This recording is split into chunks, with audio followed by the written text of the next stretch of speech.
We're not engaged in a kiss. The sweat of your body covers me. Can you, my darling, can you picture this? Dream if you can, a courtyard, an ocean of violets in bloom.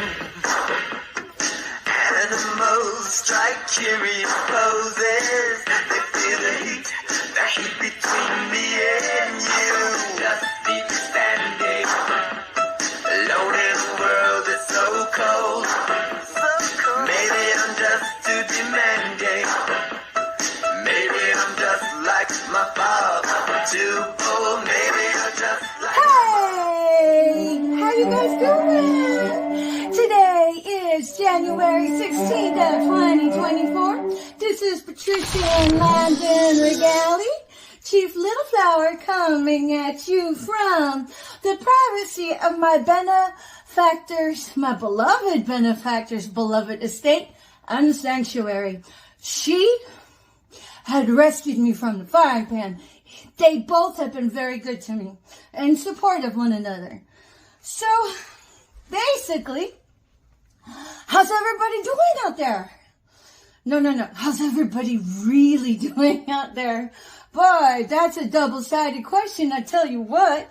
And then if you guys are in the frying pan right now, being roasted in the Zetzer song of all of this diabolic, double-handed, backstabbering effery of the United States in their treason circuit that is directed by FEMA through the hands-on surveillance companies known as and the targeting companies, if you will, of InfraGard and Citizen Corps as directed by FEMA. So it goes without saying that those entities, especially the surveillance companies, need to be dismantled like 5 seasons ago. And every day that they go on in existence with getting compensated, another one bites the dust, and another one gone, and another one gone, another one bites the dust. Hey! When is it going to be your turn in the driver's seat? Whenever you become just another statistic in the debauchery. So, that's a karma coming down. And as for all of you participating in it and just looking the other way, you all are guilty. How's y'all's dinner tables coming along? How is your roofs over your heads coming along? Because everything you'd ever seen me go through on camera and in person is what everybody's incurring. Because, let's put it this way. If you enable our country to go down the toilet because you are too self-invested in your own life, when you had firsthand knowledge, when you had seen it go on and did nothing to suppress it, you enabled that. And you know what, guys? Hey, listen. I recognize what it's like to get taken in the sauce of what, when in Rome, do as the Romans do. I mean, that was my first lesson as a kindergartner. And I'll sidebar here and let's talk about that. When I was in kindergarten, my very first day of class, I was so excited. I know the days leading up to it, I couldn't wait. I kept asking my mom to where she was like, don't worry, you'll get there when you get there. Now shush with the question. I'm all like, so when is it going to be? My mom, man, I love my mama so much. She really has been such a wonderful mother and representation of the virtue she pitched to me. And you know what? So anyways, back in class, we finally get in there, right? And I'm sitting in my seat. You know, I'm like the first day of like a college course where you sit in front and you're like, okay, give it to me, baby. Give it to me, baby. Cause you're all like, you're ready for this lesson. You're ready for all this knowledge and wisdom to fill your cup of virtue, right? Well, on this day, my very first day of kindergarten, the whole class was inverted inside out. Everybody went bananas. And I say bananas because everybody was drawing on the chalkboard, the blackboard, with like freaking crayon and stuff. And I'm all like looking around, and I knew this was wrong. And I, was very, very convicted within my own spirit to not participate. And then so, well, I'm looking, and I'm like looking for the teacher. And in my mind, I'm like, we're kids. Why on earth would she just leave us here like this? On the first day of school, unattended, right? I mean, this was a Catholic school, by the way. I'm sure she had her sidebar reasons, but for that moment, I was like, and it took a while. So I'm like, well, maybe I am wrong. Maybe this is okay. And then so I went in Rome. I did as the Romans do. And then I started to, I got a crayon. I was, drawing on it because I found me a nice little spot, even though I was still unsettled about it in my core.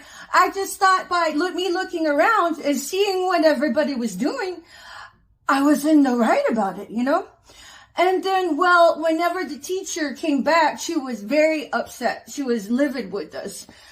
And then the next day, I remember she had a talk with us at the top of the class, and she was like, basically her and whatever had to stay after school scrubbing the chalkboard for so long, and she was very upset about it, and it was really wrong. And, she said only so many people apologized, right? So what happened was the crowd, the class, kindergartners, basically got in the line and went to go say sorry to her. And then so she chastised the class. She was just basically like, well, you guys did get in line to say sorry because everybody else was. And, I genuinely meant it, because what was I going to tell her? I really saw that it was wrong. And then I saw that you guys were the adults and you should have said, we're just kids. I had very sophisticated thoughts as a child growing up. And I was very cognizant we were just kids. And I'm like, where's the adults around here? And then so, well, she did say that she did accept her apologies. And basically, that basically they want that book that says everything I ever needed to learn, I learned in kindergarten. Well, with her, that very first day of class set the tone for my life, because what it taught me was no matter what you see somebody doing around you, to be resilient and stand up for what is correct. And, that set the tone for my life, and I was very, very grateful for it.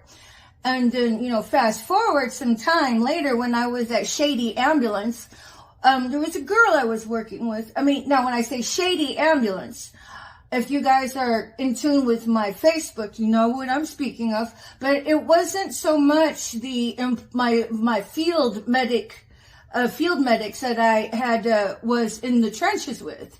I'm referring more so to the administration. However, to pull off their dastardly deeds of alleged organ harvesting, that was not common practice amongst us.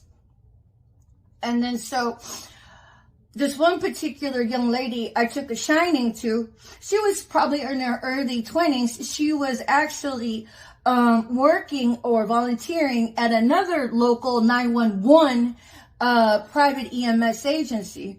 And she was talking about how she had had a student, or it was either a volunteer, and they were on scene and it was dead on arrival. And so that she coerced this girl into doing an anal temperature on the remains of this person who freshly passed away, this new cadaver. And the tone that was set was, oh, that's funny, ha ha ha ha. Because there's macabre humor and then there's abuse. And I just learned this from one of my YouTubers, Mystic and Seer. I have no cut cards to row. by the embodiment of Kuan Yin. She's a reincarnation that embodies the essence of Kuan Yin. And you can have more than one embodiment of a particular reincarnate, from what I'm understanding. But I learned from her, and I also was watching Angel Therapy 333. She's she's been very integral in my ascertainment of my storyline, and some other ones. Oh yeah, it was Spiritual Advisor LLC. She was talking about the abuse of a corpse, a cadaver. I can't remember, but I would definitely consider this abuse of officially passed away person by the intention.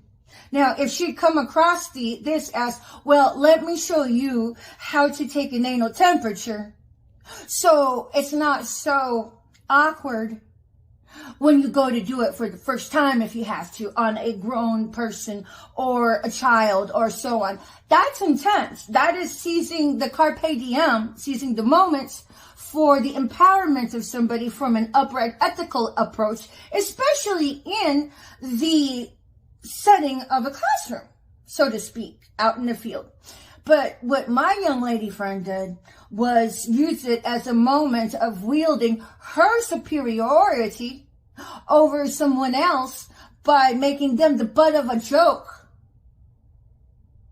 by doing an anal temperature on a DOA, a dead on arrival. They got there and the patient was dead, so now it's officially passed loved one. Now it's a corpse, right? And well, in this moment, I was like, I'm not going to play into it.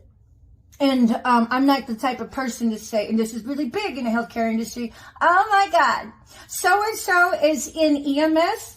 They have no business being in EMS. They are X, Y, and Z. And everybody has a good laugh, right? Because they're so stupid. Instead of the whole onlookers, the peanut gallery say, dude, what'd you do to raise them up? I mean, yay for you, team, I know it all. Team, I'm so better than everybody else because I can see who shouldn't be in this industry. And I'll just backstab them by talking shit on them without even coming to them personally in a very productive manner to speak into them and how they can, raise up the bar in their own career and in their own lives. So by default, you just enabled that person for your ego. And then whatever deficits they had that you saw that played out in their career, you could have shifted that person's reality and the reality of the recipients in their healthcare. Instead, you were too busy feeding your own damn ego. Going along with it, spearheading the freaking sidebar witch hunt of gossip and slander. You are no better than them. And they were no better than you. But through your choices, you did place them beneath their feet, honey. Because you could have done something and you chose not to. You just chose to slander and smear campaign them instead of fixing the problem and from an upright ethical position. That's very common in healthcare, especially in EMS, where they eat their own young, as is the saying goes. So when it came to my friend, because now mind you, this girl won my heart. I really liked her, right? So what I did was I kindly interjected because she was speaking to me and we were holding court amongst our peers. It was through the come and go in the emergency room of a bay, right adjacent to the bay, the doors. And basically, I basically had interjected kindly with a sense of decorum how that was unacceptable. I changed the tone of that situation. I wasn't going to feed into it. But I did it from an upright place that kindly held her in accountability, but without shaming her at the same time, so she could be open to realizing the error of her ways. So, if you guys have been the speakeasy of the fucking Auschwitz camp over here by knowing what's going on and not saying anything, well, you will partake of the karma. And I will say this to everybody in love. The truth shall set you free in whatever way you interpret that. That's between you and the Most High to hash it out. But everybody is called to be an accountability. And if you got lost in the sauce, you know, I don't think beating up yourself over it is the final answer. It might be around the valley again to the land of milk and honey to get to, you know, the liberation that it would take. But problem solve that. You have to tell the truth. You have to report that. Otherwise, you'll just lay to waste your bloodline because you got kids. Hey, everything you all saw me go through in my video logs of me documenting me being harassed by the police and me going through the situations I have, you all get to go through that in the 5D, being targeted by your own karma. By your own karma. So, I just want to encourage everybody to hit reset. You know, if I had to figure it out, what I would do is that I would go to targetedjustice.com and research what they already have. Go to a meeting and, you know, make connections there. Ask them what you could do about it to report it. I mean, even if you emailed somebody now, I bet they would help teach you a direction. Now, they're not. They have no legal composition other than directing people to the best of their ability. So, just that's where your critical thinking comes in. So, but onward to the copycats copying me. What's up, bitches?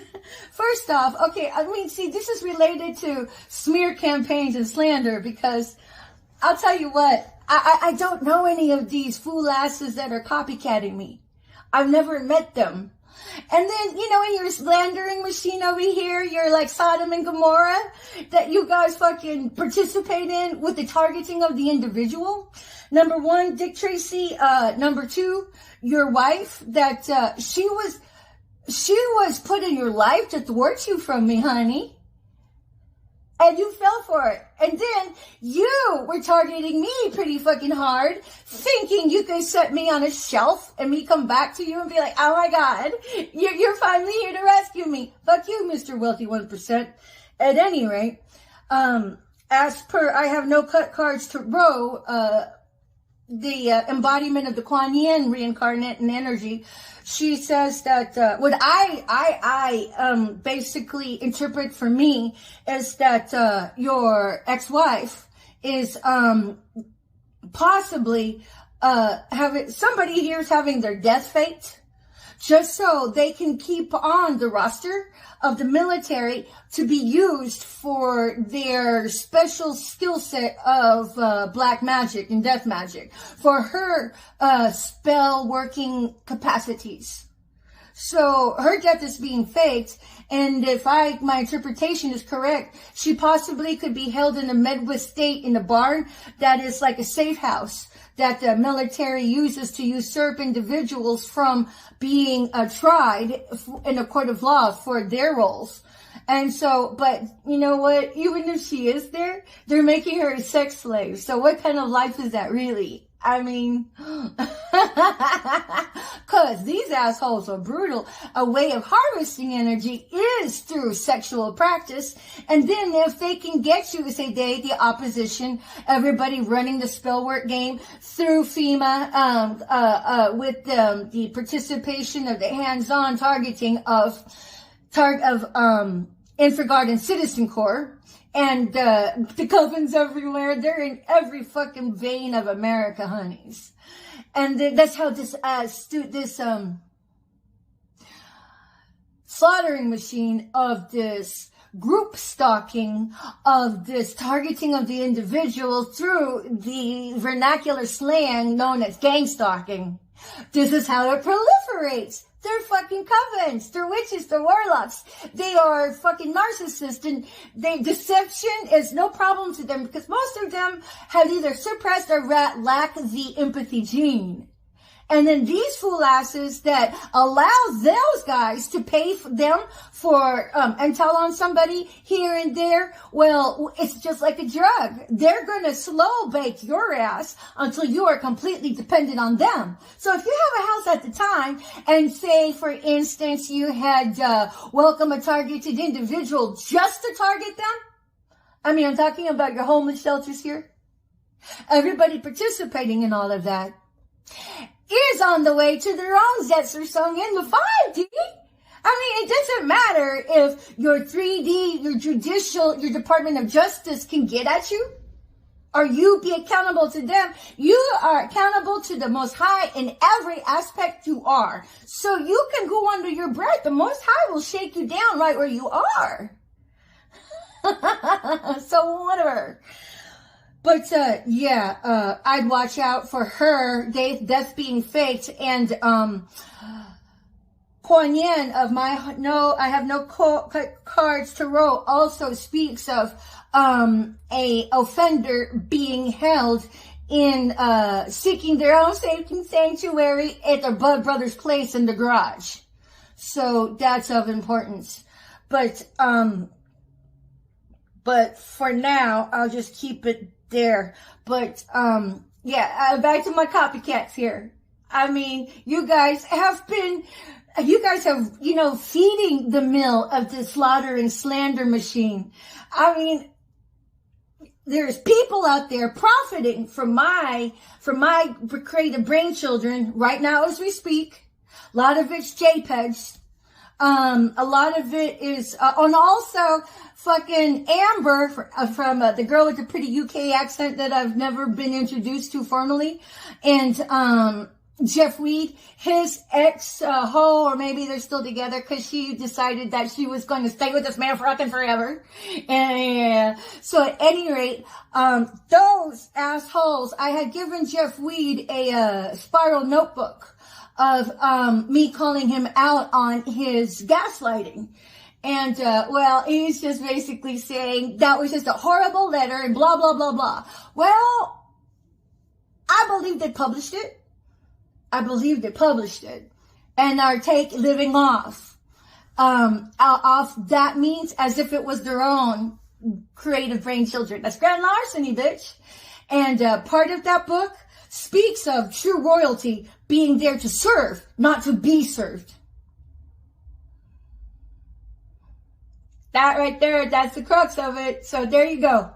And then for all of my JPEGs, all of my brain children that I have been taking note of in my galleries, y'all fucking stole, y'all used for your own, because y'all got the fucking connections and have been quite victorious on my back while you guys have been targeting me as an individual, squeezing me for whatever you can. I mean, this is worse than, say, meth addict scraping his paraphernalia, or worse than a stoner scraping their paraphernalia. Those assholes have been shaking me down by scraping my mind for something they can live off of. I mean, this is worse than being a rat. This is worse than being a bottom feeder.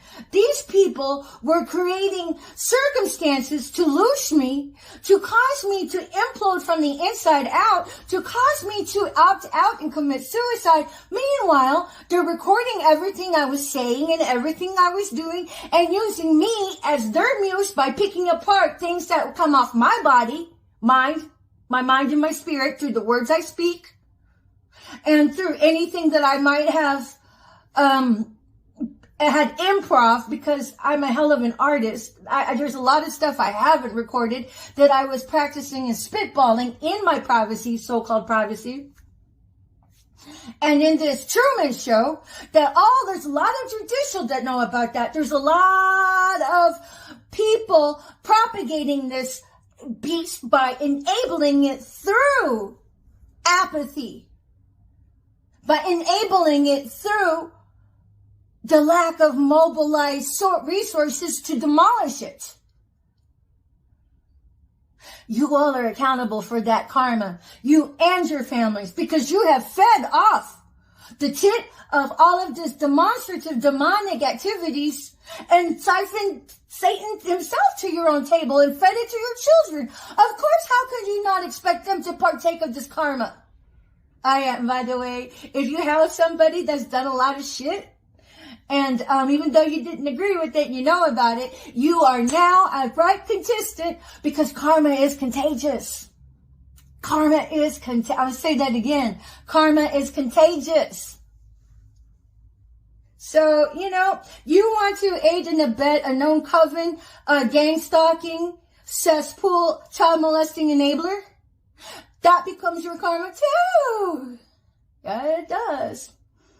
So don't be so surprised whenever a freak accident hits you like a tornado or a flood, or say you are sick in the middle of a hurricane. That was only your warm-up for your own karma that you all have bought it yourselves into. So copycats. Did you guys shave your head? Did you understand what the Auschwitz was all about? Because y'all still have me in Auschwitz. I'm still in motherfucking Auschwitz, bitches. I am disabled from going out into the world at large to get a job, to support myself. God forbid I renew my own paramedic license. How many of you underhanded, sniveling and groveling fucking weasels that will come sideways at me and then continue to abuse me and torture me with all of this Zetzer song, all of this crimes against humanity, all of these hate crimes, all of this treason activity? I'm not going to jump into the volcano and sacrifice myself, bitches.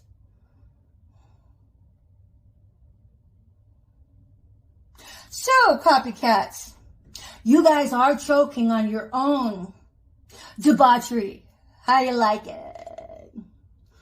And anybody that would put up Dick Tracy #1 and Dick and his pet parasite there, his wife, be careful. You will inherit their karma as well, and your families. So if you find any one of you, say, own an apartment complex and decide to let them stay there, your whole world will crumble down around you faster than you can say, what the fuck? Karma's contagious. But, yeah, all my JPEGs, man. And then, part of my JPEG collection, there's an Iron Maiden in that.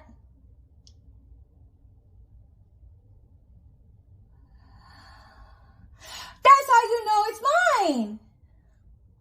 It's white.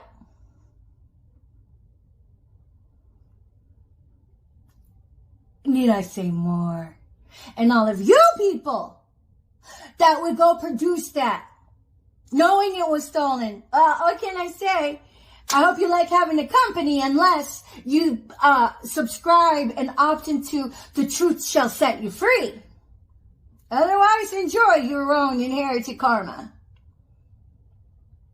But at any rate, to this date, January 16, 2024, there has been no ethical anybody to come rescue me with some honesty, with some truth, by bridging the ambiguity in my life with my own case history here.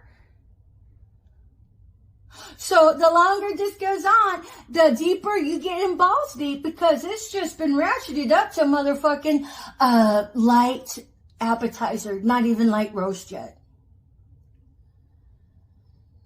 Don't take my words for it. Like Abraham Hicks says, words don't teach, experiences do. So bye for now.